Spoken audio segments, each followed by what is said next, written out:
बिस्मिल्लाहिर्रहमानिर्रहीम। नाज़रीन, मैं हूँ तारिक सुमैर डेली मुमताज़ डिजिटल के साथ। आज सुप्रीम कोर्ट में 8 रुकनी बेंच ने supreme court procedure and rules act जो पार्लियामेंट ने पास किया था उस केस की समाअत हुई है और ये पार्लियामेंट ने गुज़श्ता माह कानून पास किया था। इस कानून को नाफिज होने से कबल ही इस पर हुक्म इम्तनाई जारी किया जा चुका था, लेकिन गवर्नमेंट ने गज़ट नोटिफिकेशन जारी कर दिया, जिसके बाद ये कानून तो बन चुका है, लेकिन सुप्रीम कोर्ट के हुक्म इम्तनाई की वजह से इस पर अमल दरामद अभी नहीं हो सकता। इस कानून में 2 अहम चीज़ें की गई हैं।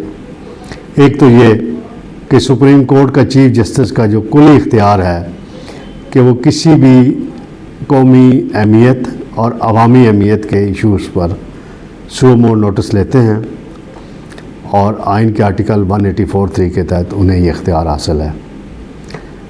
ये इख्तियार जो है इसका माजी में और हाल में भी बहुत गलत इस्तेमाल किया गया है, इस पर बड़ी तनकीद हुई है और सुप्रीम कोर्ट बार के अलावा वकला की दीगर तंजीमों ने 2019 से ये मुतालबा कर रखा था कि इस कानून में तरमीम की जाए।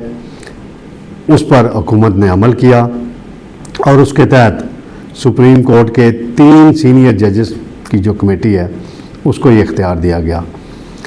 इसमें कानून में जो एक और तरमीम की गई जिसके तहत अगर सुमो नोटिस के तहत जो भी फैसले हुए हैं उनमें 1 माह के अंदर अपील का राइट मिल गया है और इसमें सबसे बड़ा जो नुकसान हुआ मुस्लिम लीग नून के कायद मियां नवाज शरीफ का हुआ और जहांगीर तरीन का हुआ, जो 2 बड़ी सियासी शख्सियात हैं, कि उन्हें ताहयात नायल करार दिया गया। किसने नायल करार दिया?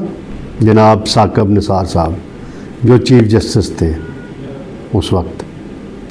और साकिब निसार के बेटों की आजकल ऑडियो भी आ रही हैं कि पीटीआई के उम्मीदवारों के लिए लॉबिंग करते हैं, उनको टिकट दिलवाते हैं, फिर 1 करोड़ 20 लाख की डिमांड भी करते हैं।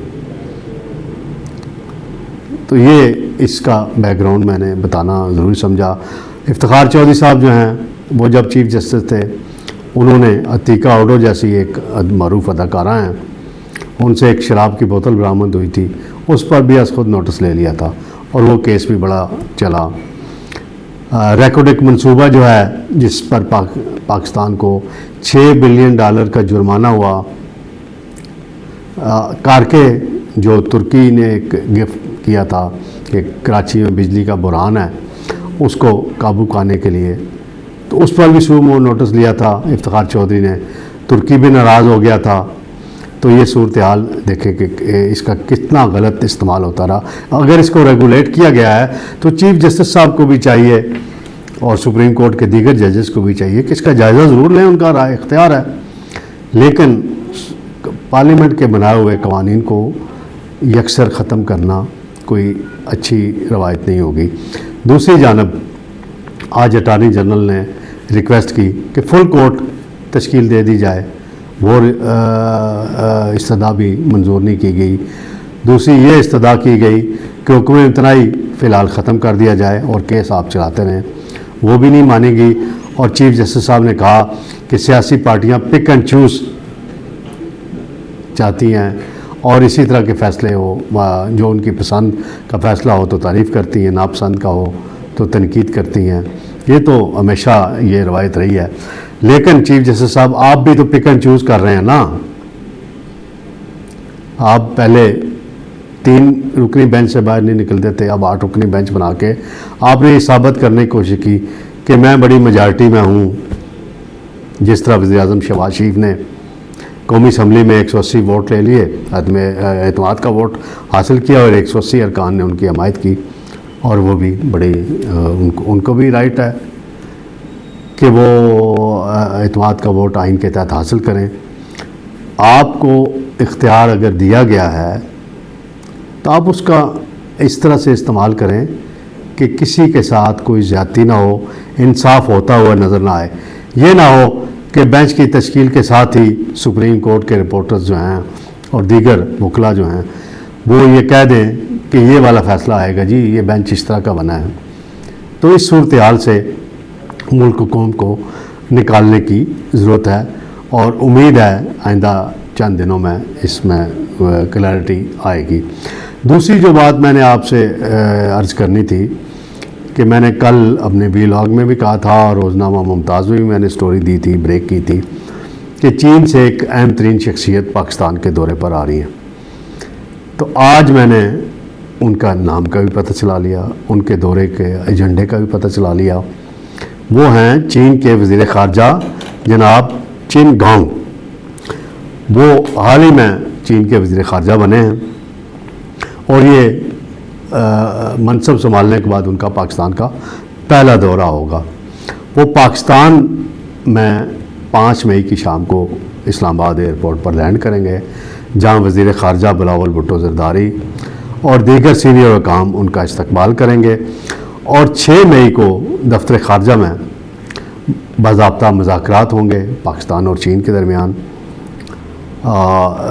जिनमें सी पैक मनसूबा, ख़ित्ते की सूरत हाल, अफ़गानिस्तान, भारत के साथ पाकिस्तान के ताल्लुकात, मसला कश्मीर और बिलखसूस पाकिस्तान की माशी सूरत हाल में जो चीन ने मदद की है उसको मज़ीद बढ़ाने के हवाले से भी बातचीत होनी है।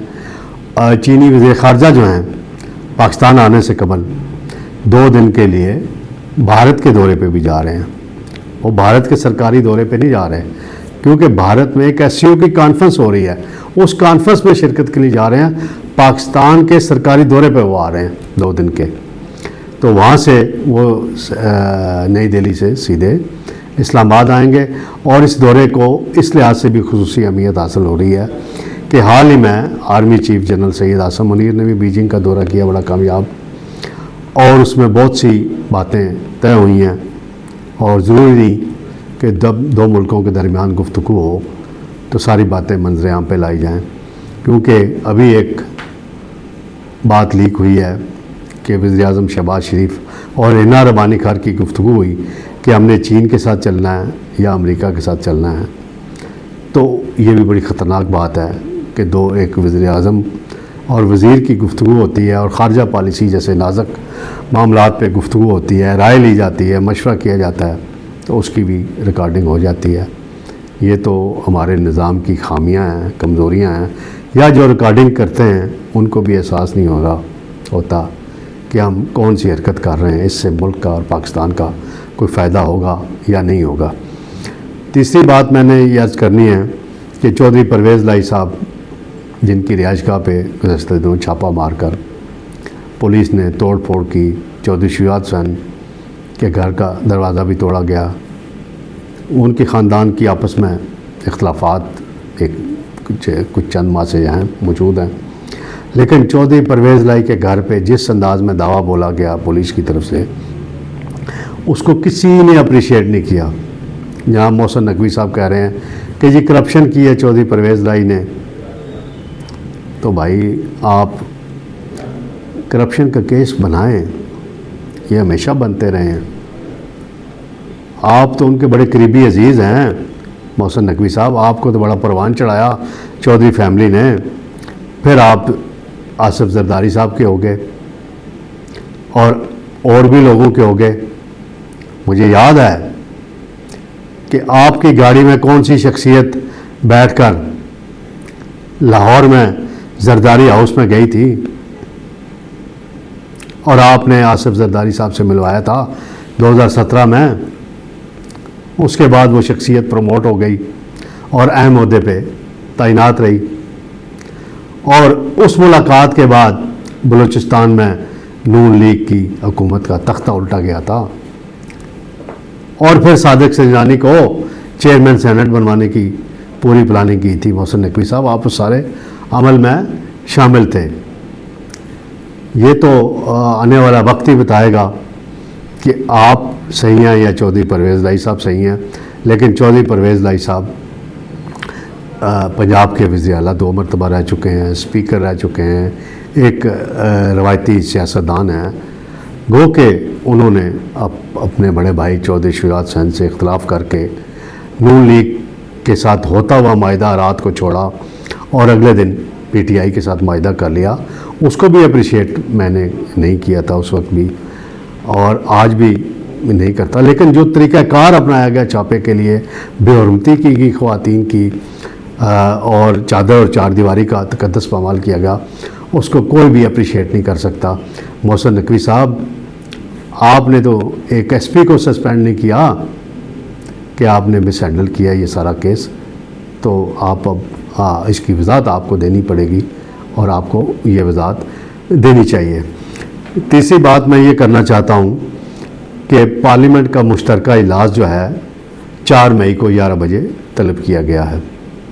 पहले ये इजलास 15 मई को होना था, तो स्पीकर साहब ने आज इसी का हुक्म जारी किया है।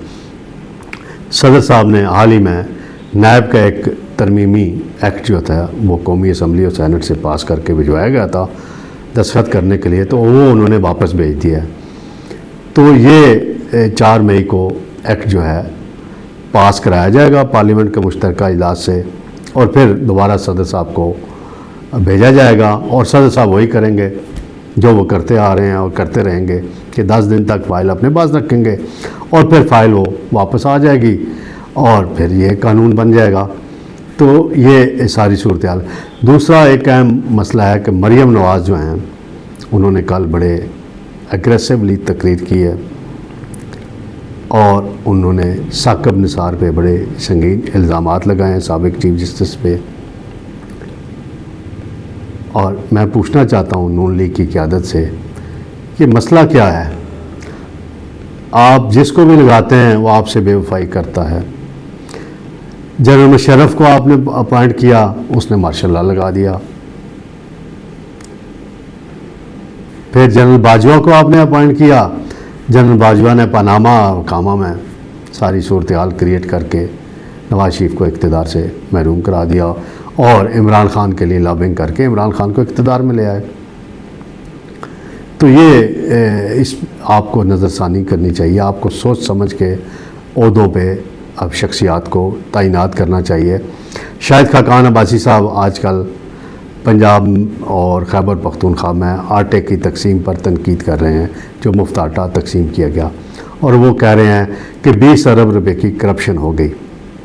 शाहिद खाकान अब्बासी साहब, आप वज़ीर आज़म रह चुके हैं, आपने उस वक्त क्यों नहीं ऐसी सख्त इस्लाहत की? आप उस वक्त चीफ जस्टिस साकिब निसार से क्यों डर गए थे?